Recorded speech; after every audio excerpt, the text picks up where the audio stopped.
you should either go for the worldliness and the desires, or sort of switch on to a God, to connect with God. Um, However, for me, my biology says something different, and I think I struggle to eliminate desires completely. So yeah, do you have any advice for that? And so Sri Ramakrishna used to say, one cannot feel the true spirit of renunciation until one has reached the end of enjoyments. Bhoganto na hole tag ashana in Bengali, the original Bengali. That's a profound teaching. The idea is none of us is a tabula rasa when we enter this world as a baby. Each of us has come to this world many times before with all sorts of experiences. And because of that, each of us, when we grow into adulthood, deals with circumstances in very different ways and are at very, very different points in what I call this spiritual marathon. Some of us are at mile 1. Some of us haven't even started the race. Other people are at mile 25. I don't know if it's a 26.2 mile marathon. And the first step is knowing where we stand. We don't have to actually have direct knowledge of our past lives. That's not what I'm talking about, but a general sense of kind of our tendencies, our inclinations, our temperament, personality traits, strengths, and weaknesses. And on that basis, sort of figuring out a spiritual path and philosophy that best works for us. Now, so coming back to this issue, so I feel like, number one, some of us in spiritual life, when we first take to spiritual life, are fueled a little bit by guilt, like this idea that we shouldn't have as many desires as we do. And I don't think that's particularly productive. I think it's worth asking. Like, it depends on what the desire is, first of all. And there are like kind of like more and less innocent desires. Innocent from the standpoint of spiritual life. It means that some are just one in particular, maybe lust. Yeah, I mean, that's the biggest problem for almost all spiritual aspirants. And there are many different ways of dealing with lust. Again, partly it's about sort of your temperament, what works best for you. And so, and also it might be that one method might work in a particular day, or a particular time, or in particular circumstances. So it's better to have a kind of arsenal of approaches. So I'll just mention a couple of them. One is prayer, which is very helpful. There's an example from Sri Ramakrishna's own life. Sri Ramakrishna once, suddenly, he's talking about this himself. He says that there's this very, very strong wave of lust that overcame him. The moment he started thinking that, I think by Mother's grace, I've completely overcome lust, this extremely strong wave of lust came. And he explained what he did. He said, I dropped to the floor and started weeping and praying to Divine Mother and said, if it's come to this, oh Mother, then I can't remember the exact words, but he was just basically praying with tears in his eyes to Divine Mother to cure him of it. But there are other ways. Interestingly, his chief disciple, Swami Medhananda, in his teenage years, this very strong wave of lust came, and his response was very different. He became angry at the lust in a certain, I don't know if angry is the right word, but or kind of like he was like kind of not angry. That's not the right word. He became kind of defiant toward the lust and said, he said, "What?" Almost like addressing lust as like, "You think you're gonna, overpower me?" And he sat on a pile of burning coals sometime to just kind of put that lust in its place. I mean, it's very interesting. And I think he actually injured himself for some few days there. But just to kind of assert his power and mastery over that lustful feeling. But I'll mention a third kind of, so I'm not recommending that as don't go out and sit on burning coals, but just to show you what some saints have done. The third is mindfulness. I think that's very helpful. In chapter 2 of the Gita, there's a beautiful verse toward the end, using a very evocative metaphor. Apuryamanam achala pratishtam samudramapa pravishanti advat tadvat kama yam pravishanti sarvesa shantam apnoti na kamakami. Just as a vast infinite ocean Imagine a vast infinite ocean.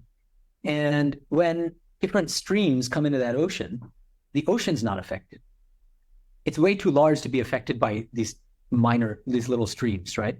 Likewise, the genuine spiritual aspirant is the one who, whenever a stream of desires comes into the vast ocean of their self, they're not troubled by the inflow of those desires. That's a practice of mindfulness, and kind of combined with this Vedantic kind of Sakshi Bhava, which means this practice of witness consciousness. The idea is let that thought of lust come, but don't give it more power than it deserves. The more you take it seriously, the fatter it gets, and the more serious and problematic it becomes. And so try to take a step back from those lustful thoughts or those desires. And that itself kind of sucks a lot of the power out of that thought. And then a fourth approach is one that Sri Ramakrishna would often recommend when people would come to him with these difficult questions about how do I deal with lust in spiritual life. He would often say, how will you get rid of lust? You don't need to get rid of lust. All you have to do is give that lust a spiritual churn.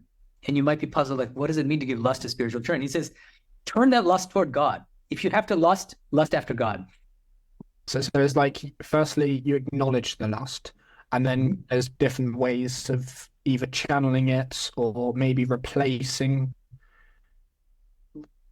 in front of it to maybe distract you, or you can, the interesting one was to channel it towards God. Yeah.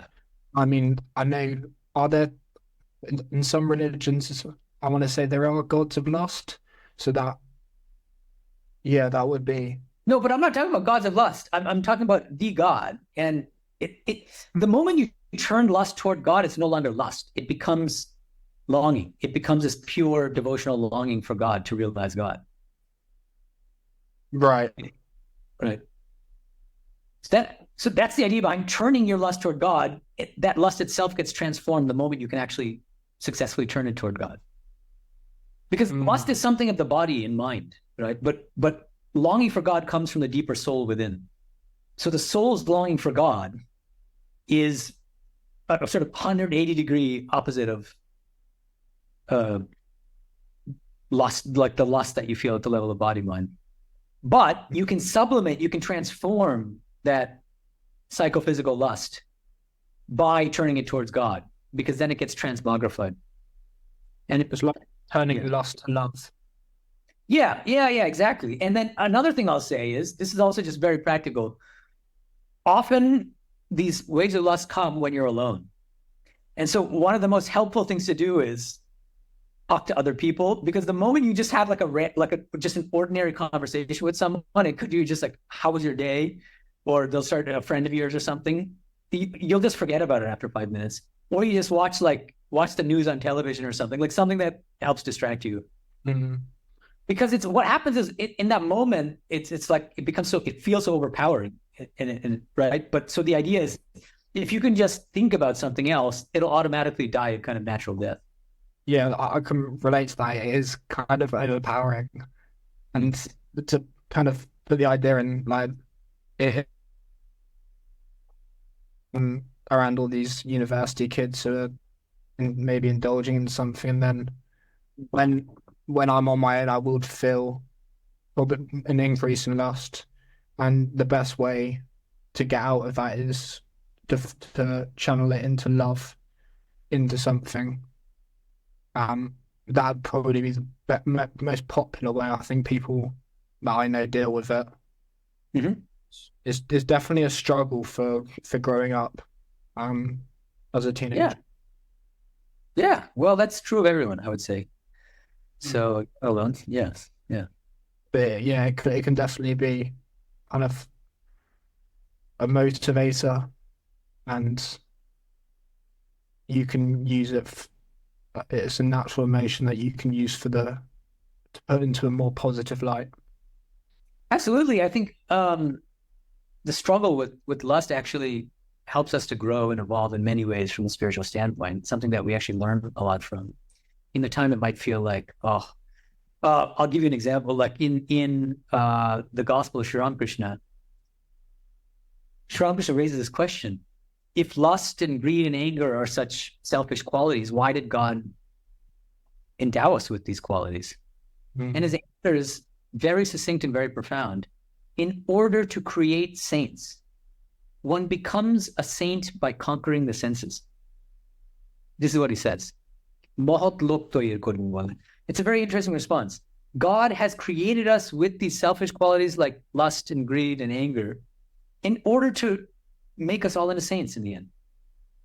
Because it's only through our struggle with our lower tendencies and impulses that we can grow morally and spiritually. That's the idea. There's also like a reference to lust and these kind of emotions that they are the lower parts of yourself. They're satisfying the lower parts of yourself. Well, just ask yourself in the throes of lust, ask yourself who you are. Are you your best self in that moment? And ask yourself also when you're out of that wave of, then you can think more kind of clearly. What circumstances, what activities, what people bring out my best self? I really think each of us is full of this whole spectrum of selves. And we have our best self, we have better selves, we have a kind of average, ordinary, take it or leave it self, and then there's this really bad self. And I mean, if you inspect yourself carefully, I think most people will have, if they're honest, they'll say, in the throes of lust, you are not your best self. You're probably your worst self, And it's just true. Look at how much violence is committed because of lust and, all these things and all. So it's kind of obvious, right? But still, recognizing it in yourself and what kind of person do I become in these particular circumstances, in these different circumstances, and then what's my ideal? What kind of self do I want to identify with most of the time and make my best, my main self? You see what I mean? So if you ask these kinds of questions, I think it actually really helps. Lust is something that's shared with all of the animals, right? I mean, apart from human. So it's not the rational and spiritual side of human nature, right? It's the animal side.